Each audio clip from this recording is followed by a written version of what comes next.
Romains 5, verset 1, écoutez la parole de Dieu.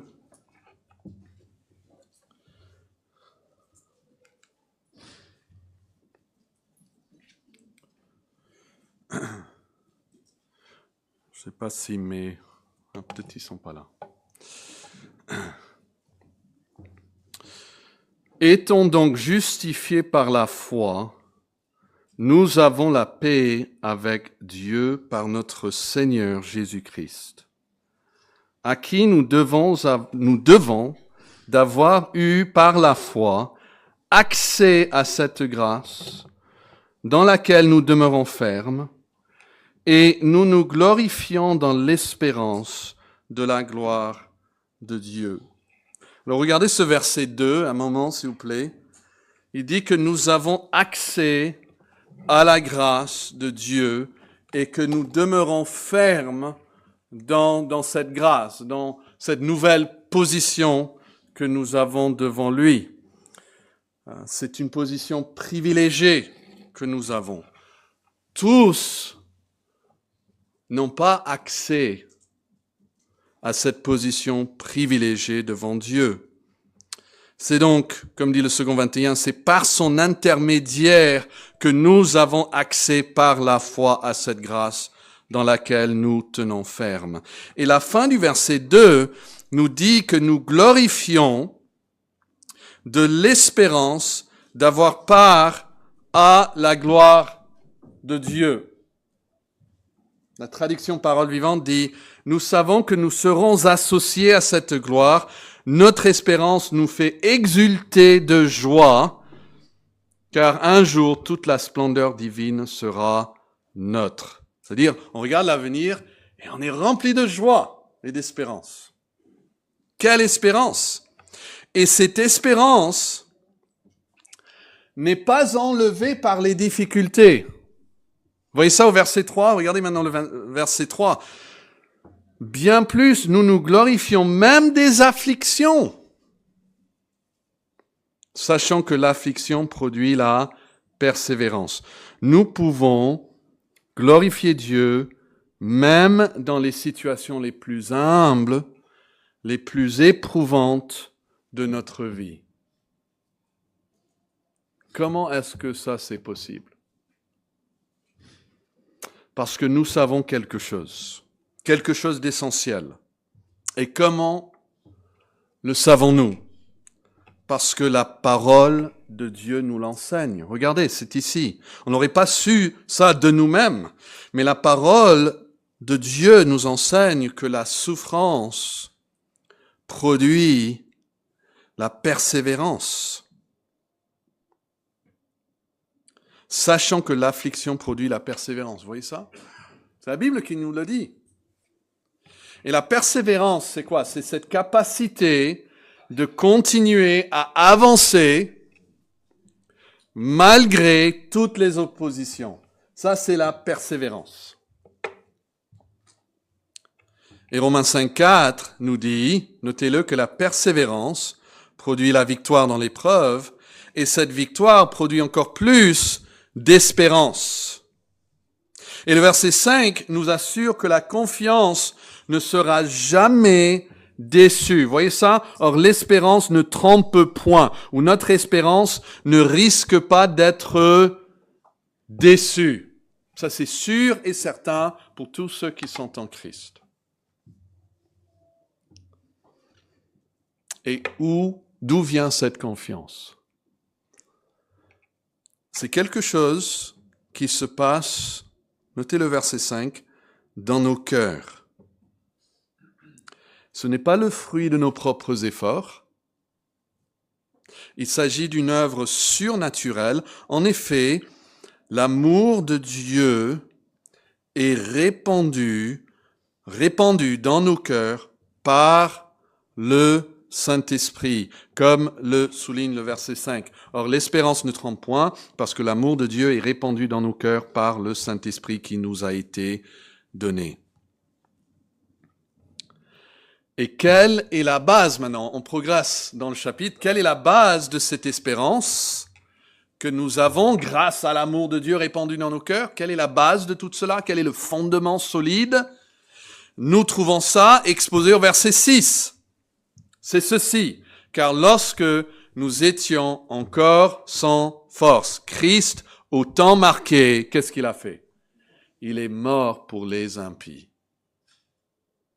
Au moment précis, prévu dans le dessein éternel de Dieu, Christ est mort pour des gens comme vous et moi. À peine, verset 7, mourrait-on pour un juste, quelqu'un peut-être mourrait pour un homme de bien.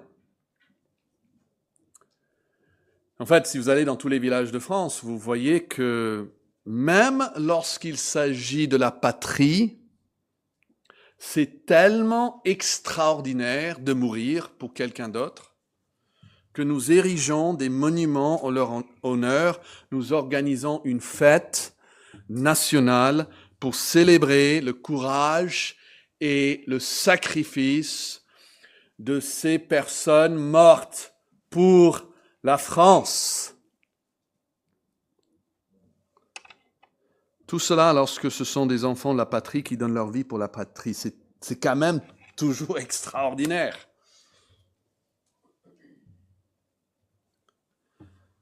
Mais, verset 8, Dieu prouve son amour envers nous en ce que, et c'est ça qui doit être souligné dans ce verset, lorsque nous étions encore des pécheurs,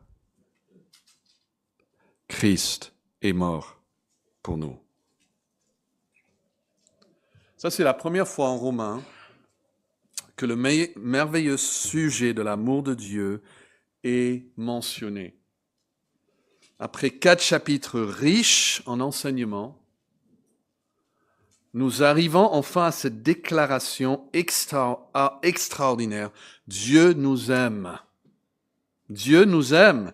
Et cette vérité est affirmée dans les versets 5 et 8. Donc, qu'est-ce que nous pouvons dire à propos de l'amour de Dieu dans ce passage?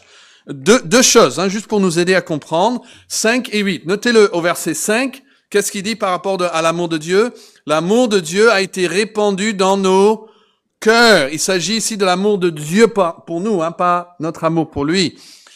Et par l'Esprit de Dieu, cet amour est répandu abondamment, imprimant profondément sur nos cœurs intérieurs le fait et la certitude même que nous sommes aimés de Dieu. C'est une expérience subjective dans le sens que c'est quelque chose que nous pouvons ressentir. C'est une confiance profonde que je suis aimé de Dieu. Seul Dieu a accès à nos cœurs pour faire une telle chose. Ça, c'est verset 5. L'amour de Dieu donc a été répandu dans nos cœurs par l'Esprit. Et le verset 8 dit qu'il y a une preuve objective et inaltérable qui nous a été donnée par le Fils. Nous parlions tout à l'heure de la Trinité. On voit la Trinité ici. L'amour du Père, répandu par l'Esprit dans nos cœurs, est démontré par le Fils. Verset 8. Nous sommes parfois tentés de douter l'amour de Dieu. Et ce passage nous rappelle que ce sentiment intérieur que nous donne l'Esprit repose sur une preuve extérieure, externe et irréfutable. Dieu a démontré son amour de manière incontestable. Le Christ est mort pour nous. Ça, c'est une vérité objective et historique. On peut la dater presque. Elle a été attestée par des témoins qui ont par la suite donné leur vie même à celui qui est mort. Elle a été crue par des millions d'âmes à travers les siècles. C'est quelque chose qui demeure immuable, indépendant de nos sentiments, qu'ils soient bons ou mauvais. Christ, 5, 25, qui déclare que Christ a aimé l'Église et s'est donné lui-même pour elle. Christ nous aime. Dans son épître aux Galates, Paul rend cet amour encore plus personnel. Il dit, si je vis maintenant dans la chair, je vis dans la foi au Fils de Dieu. Notez cette référence au Fils de Dieu. Et qu'est-ce qui produit ce grand changement en lui? Eh bien, le Fils de Dieu qui m'a aimé. Il dit ça à titre personnel. Il m'a aimé et s'est livré lui-même pour moi. Donc, Jésus est mort pour nous parce qu'il nous a aimés. Et cette vérité devrait toujours rester gravée dans nos cœurs. Mais, ce n'est pas ce que dit Romains 5. Dans ce passage, lorsque le Christ est mort, cela démontre l'amour de Dieu le Père. Vous voyez ça? Regardez le verset 8 encore, Romains 5, 8. Mais Dieu prouve son amour envers nous en ce que, lorsque nous étions encore des pécheurs, Christ est mort pour nous. Et si vous avez un doute, quand il parle de Dieu, est-ce que c'est Dieu le Fils ou Dieu le Père? Regardez le verset 10. Je crois qu'il devient clair que lorsqu'il dit Dieu ici, il parle de Dieu le Père. Verset 10 dit, « Car si, lorsque nous étions ennemis, nous avons été réconciliés avec Dieu par la mort de son Fils. » Et les deux là sont mis en parallèle l'un avec l'autre. Dieu et son Fils. Donc l'amour ici, c'est l'amour de Dieu le Père. Qu'est-ce que ça veut dire? Pourquoi c'est important? Parce qu'il faut le souligner, quand le Fils de Dieu est mort, il n'a pas changé l'attitude de Dieu le Père envers vous. Il y a des gens qui pensent que Dieu n'avait pas d'amour pour nous, Dieu le Père, jusqu'à ce que la mort de Christ le convainque un peu à changer d'avis. Mais il ne faut pas concevoir comme ça l'amour de Dieu pour vous. Le Fils est mort sur la croix grâce à l'attitude de Dieu pour vous. Parce que Dieu vous a aimé. C'est un des enseignements les plus connus de Jésus quand il parle à Nicodème et il dit « Car Dieu a quoi? Tant aimé le monde qu'il a envoyé son Fils. » Forcément, donc Dieu le Père parce qu'il envoie son Fils. Il est venu parce que Dieu nous aime. Et tout à l'heure, nous avons lu en 1 Jean chapitre 4, l'amour de Dieu a été manifesté envers nous en ce que Dieu a envoyé son Fils. Vous voyez? Donc c'est l'amour de Dieu le Père. C'est manifesté dans le fait qu'il envoie son Fils unique dans le monde afin que nous vivions par lui. Et cet amour, l'amour de Dieu le Père, consiste non pas en ce que nous avons aimé Dieu, mais en ce qu'il nous a aimés et a envoyé son Fils. Vous voyez, Dieu le Père nous a aimés et a envoyé son Fils comme victime expiatoire pour nos péchés. Donc, qui est le sujet de l'amour ici? C'est Dieu le Père. Deuxième chose, notez la démonstration donc de l'amour que Dieu a pour nous. La démonstration de l'amour que Dieu a pour nous, c'est que Christ est mort.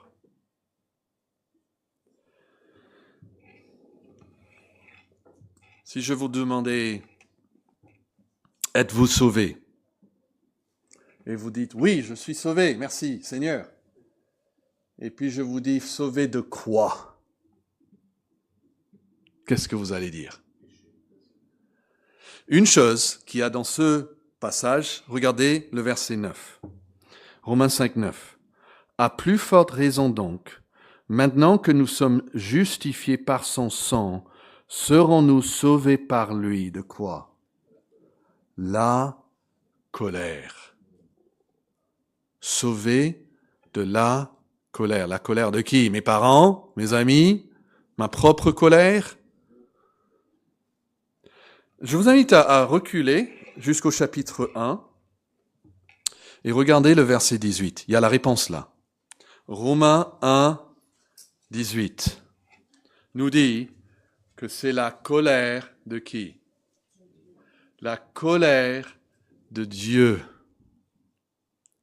se révèle du ciel contre toute impiété. Et juste, entre parenthèses, notez ce mot impiété. C'est une autre forme et du même mot que nous trouvons en Romains 5, 6, où il dit que Christ, autant marqué, est mort pour des impies. Mais la colère de Dieu se montre contre l'impiété et toute injustice des hommes. Donc c'est la colère divine contre l'injustice humaine. Et si vous lisez depuis chapitre 1, la colère de Dieu est en fait longuement développée ici en Romains 1. C'est la première chose qui développe dans cette lettre. C'est la colère de Dieu contre les hommes. C'est tout le reste du chapitre 1. Et puis regardez Romains 2 et notez verset 5. Il va pas être tendre avec nous ici. Romains 2, 5. Mais par ton endurcissement et par ton cœur impénitent, tu t'amasses un trésor. Wow, ça c'est bien, non? Qui ne veut pas un trésor? S'il est quelque chose d'abondant. Oui, mais attention, tu t'amasses, il dit, un trésor de quoi? De colère. Et la personne dit, mais moi je vois pas de colère. J'ai lu même des histoires où des gens se sont mis dehors. Dieu, si t'es vrai, frappe-moi maintenant de mort. Et puis ils disent, oh, vous voyez, rien s'est passé. Oui, tu t'amasses un trésor de colère. Pourquoi? Le jour de la colère et de la manifestation du juste jugement de Dieu. Et après avoir soigneusement établi la réalité donc de la colère de Dieu contre tous les hommes, qu'ils soient juifs ou qu'ils soient païens, nous venons à l'explication de la mort de Christ au chapitre 3.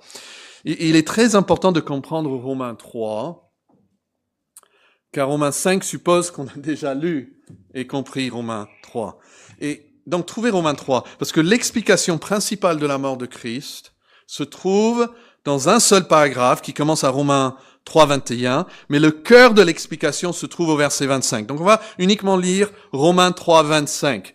C'est lui ici, notez-le, c'est lui, c'est Jésus, que Dieu a destiné à être par son sang, pour ceux qui croiraient, victime propitiatoire, afin de montrer sa justice, parce qu'il avait laissé impunis les péchés commis auparavant, c'est-à-dire sous l'Ancien Testament, jusqu'au moment de la mort de Christ, au temps de sa patience.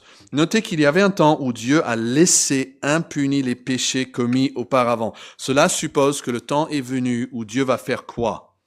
Au lieu de laisser impunis, qu'il va punir les péchés de ces hommes. Et comment est-ce qu'il va les punir? Regardez encore de près ce verset 25. C'est lui, c'est Christ que Dieu a destiné à être par son sang pour ceux qui croiraient. Et même les enfants, vous devez comprendre cette expression. Victime propitiatoire. Parfois, la Bible veut qu'on apprenne de nouvelles choses pour bien comprendre Dieu. Le mot propitiation signifie satisfaire, tout le monde peut comprendre ça, satisfaire quelqu'un qui était très en colère. En fait, on présume la présence de colère ici. Et nous devons garder, je veux répéter ça, nous devons garder à l'esprit la colère de Dieu qui se révèle contre toute impiété, toute injustice. La colère de Dieu est déjà développée. On sait qu'elle est là. On sait qu'elle est juste. Et finalement, nous trouvons une satisfaction pour cette colère. Une victime propitiatoire. Et ce qui donc rend, peut-être vous connaissez le mot propice. Quelqu'un qui est propice. C'est rendre propice quelqu'un. C'est faire ou apporter quelque chose qui est d'une ampleur satisfaisante ou suffisante pour que la personne qui est en colère contre moi soit finalement satisfaite par ce que j'ai apporté ou ce que j'ai fait. Parfois, il y a quelqu'un qui est en colère et on demande, mais qu'est-ce que je peux faire? Ou qu'est-ce que je peux dire pour apaiser ta colère? Sauf que là, nous avons affaire avec un Dieu qui est juste, un Dieu qui nous voit, un Dieu qui nous condamne par nos péchés. Qu'est-ce qu'on peut faire pour apaiser sa colère. Romains nous enseigne que je n'ai pas la possibilité même de rendre Dieu propice envers moi. Il n'y a aucune chose que moi je peux faire, en fait. Je ne peux pas lui apporter des fleurs, je ne peux pas lui donner de l'argent. Mais Romains nous dit que Christ l'a fait à ma place. Et la colère avec laquelle Romains commence n'a pas simplement disparu. Oh, je ne sais pas où elle est partie, la colère de Dieu. Non, la colère de Dieu a été entièrement éteinte grâce à la victime propitiatoire. Lorsque la victime propitiatoire est morte, lorsque cette victime a été offerte à Dieu, c'est Dieu le Père qui a montré à tous que sa juste colère a été satisfaite dans la mort de Christ. La colère de Dieu est la chose la plus terrible qu'on puisse imaginer. Je ne pourrais pas vous décrire assez vivement et correctement la colère de Dieu contre nos péchés. Elle est pire qu'une invasion de terroristes. Elle est pire qu'un incendie qui ravage toute notre ville. La colère de Dieu s'abat sur le pécheur et lui prend sa meilleure vie. La Bible dit que la colère de Dieu nous prend notre vie éternelle et la remplace avec une mort éternelle. Et Jésus parle de l'enfer comme l'endroit, là je cite Marc 9, 48, où leur ver ne meurt point et où le feu ne s'éteint point. Je pourrais jamais vous communiquer assez vivement et correctement l'enfer. Et l'enfer, c'est la colère de Dieu. S'il n'y avait pas de colère, il n'y aurait pas d'enfer.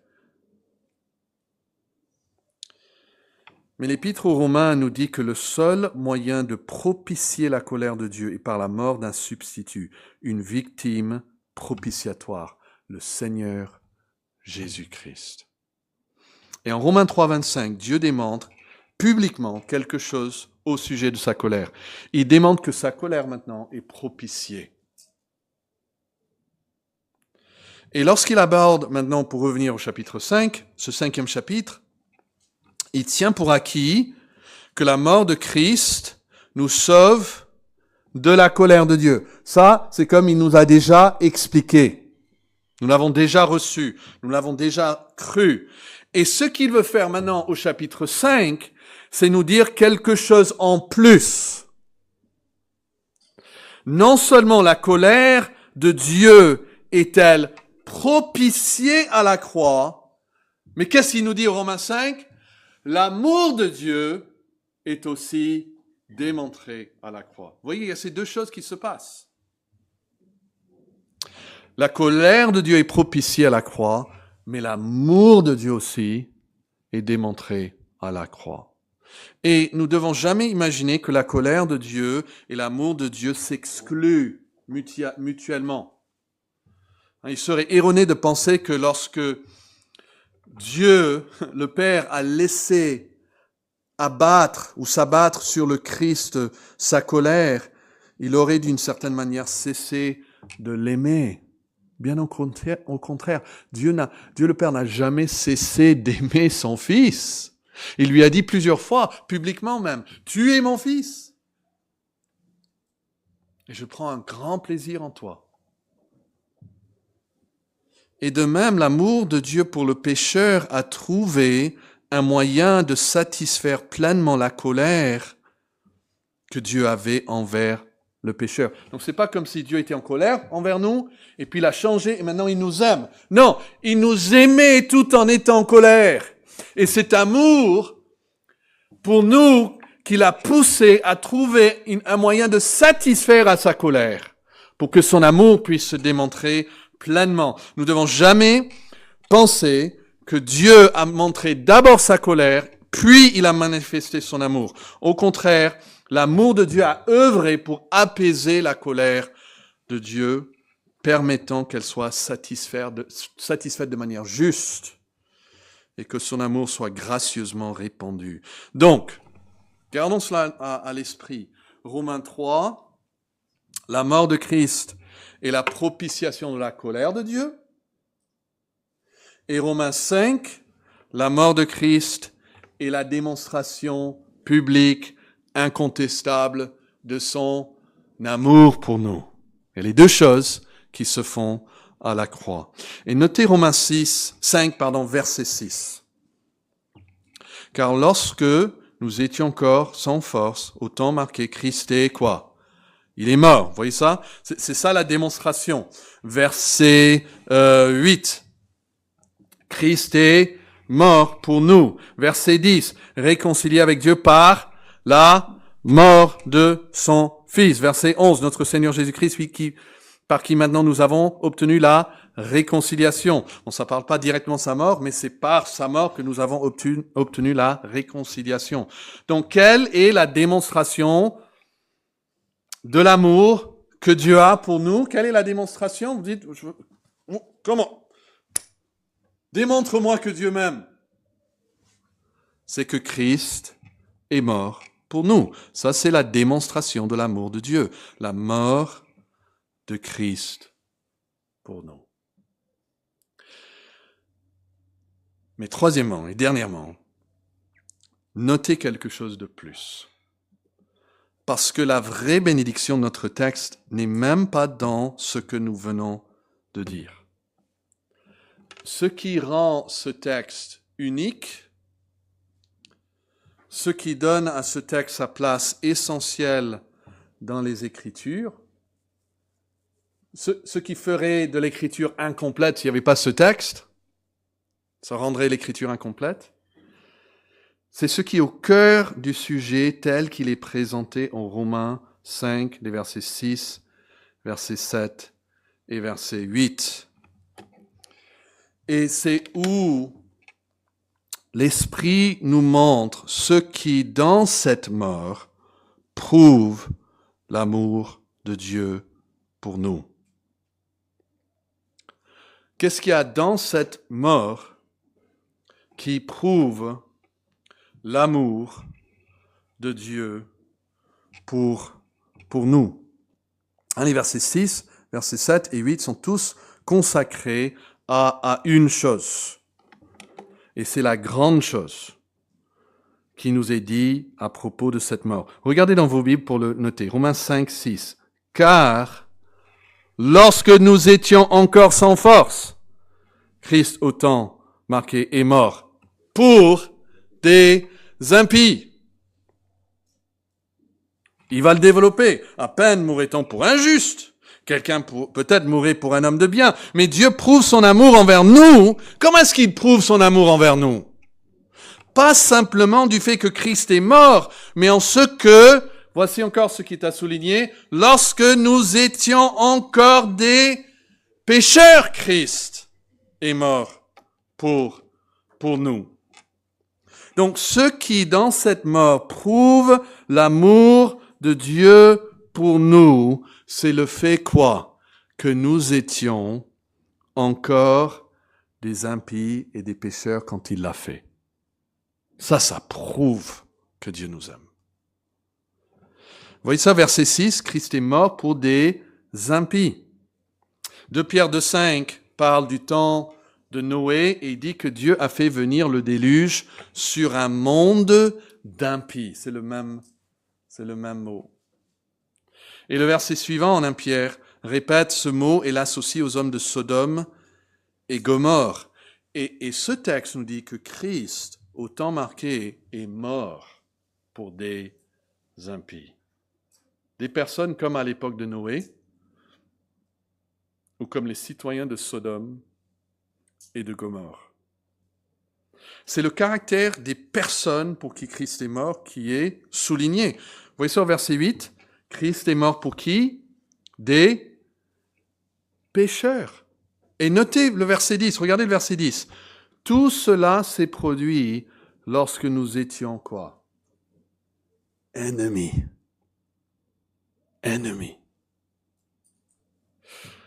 Alors, mes amis, avez-vous besoin d'une preuve que Dieu vous aime et que la mort de Christ sur la croix en est la preuve de cela? La Bible nous invite ici à regarder le caractère des personnes pour lesquelles Christ est mort. Et il nous dit, ça c'est forcément de l'amour. Parce qu'il ne peut pas y avoir d'autres explications. Peut-être, pour un homme de bien, on pourrait trouver une explication. Mais pour des gens comme ça, il n'y a pas d'autre explication.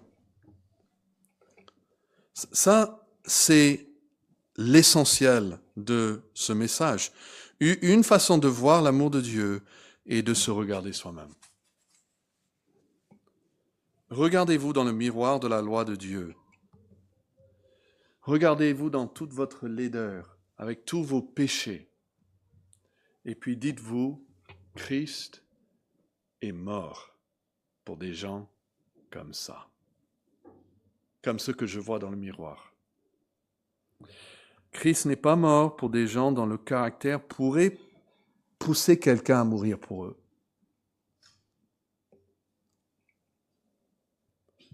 C'est pas comme un mari qui meurt pour sa femme ou un père qui meurt pour ses enfants. On se dit, mais quelque part, je comprends cela.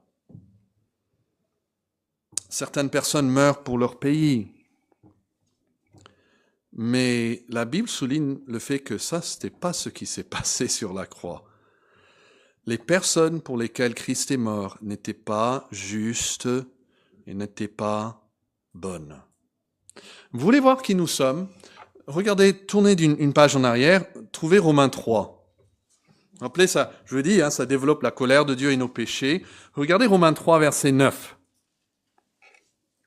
Quoi donc sommes-nous plus excellents? Nullement, car nous avons déjà prouvé que tous, juifs et grecs, sont sous l'empire du péché.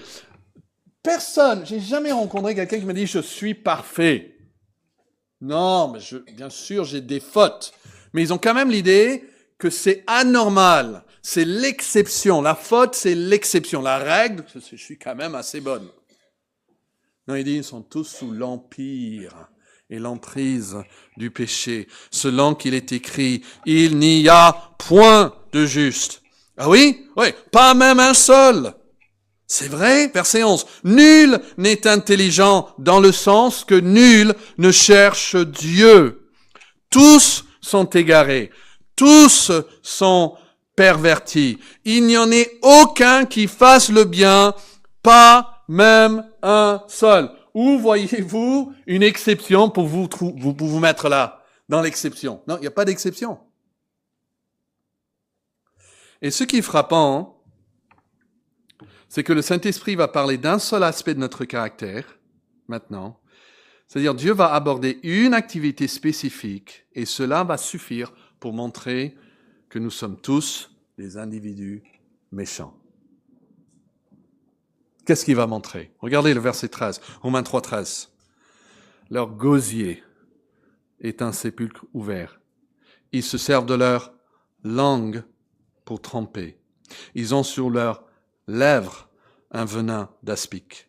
Leur bouche est pleine de malédiction et d'amertume. Il va en dire plus, mais il suffit de parler de ce qui sort de notre bouche. On n'a pas besoin d'aller plus loin pour démontrer que nous sommes tous sous l'empire du péché. Si quelqu'un peut dompter la langue, c'est un homme parfait. Et donc il dit Romains 3, 23, car tous ont péché et sont privés de la gloire de Dieu. L'impiété est l'accusation la plus grave qu'on puisse porter contre nous. Et la colère de Dieu se montre contre toute impiété. Mais Dieu prouve son amour envers nous, en mourant pour des impies. La mort de Christ nous montre que Dieu vous a aimé aussi impie que vous étiez.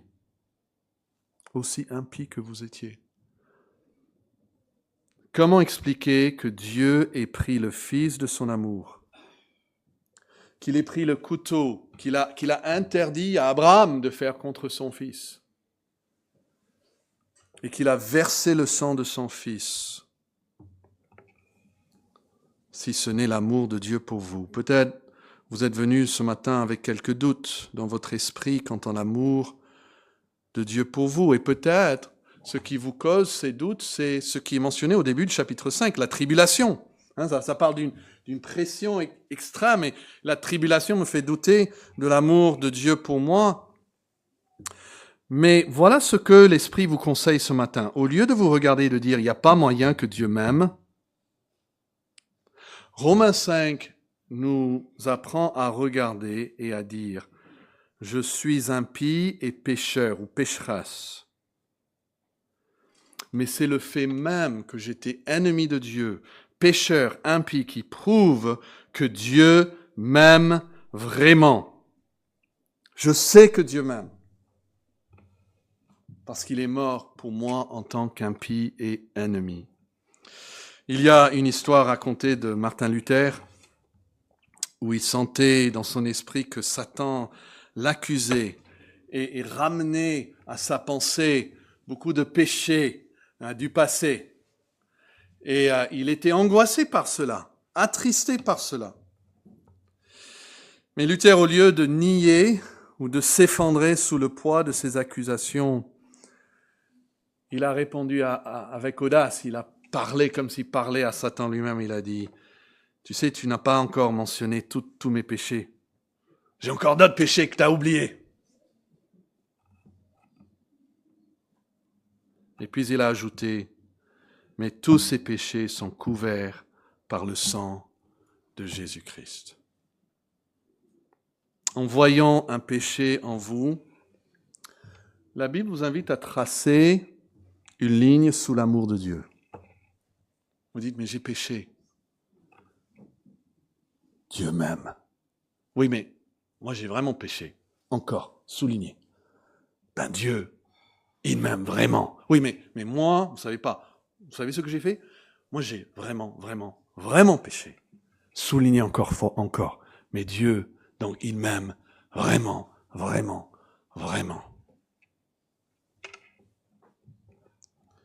Dieu, regardez-le et croyez-le, mes amis. Dieu prouve son amour, verset 8, Romains 5, 8. Dieu prouve son amour envers nous en ce que lorsque nous étions encore des pécheurs, Christ est mort pour nous. Et qu'est-ce qu'il dit au verset 9 maintenant? À plus forte raison donc, maintenant que nous sommes justifiés par son sang, serons-nous sauvés par lui de la colère? Vous voyez, s'il m'a aimé lorsque j'étais ennemi, encore plus maintenant que je suis justifié par le sang de Jésus-Christ. Il le répète encore au verset 10. Car si, voyez, si lorsque nous étions ennemis, nous avons été réconciliés avec Dieu par la mort de son Fils, à plus forte raison étant maintenant réconciliés, serons-nous sauvés par sa vie. Vous voyez, il m'a aimé avant. Maintenant, je suis fait partie de la famille de Dieu. Il m'aime encore plus.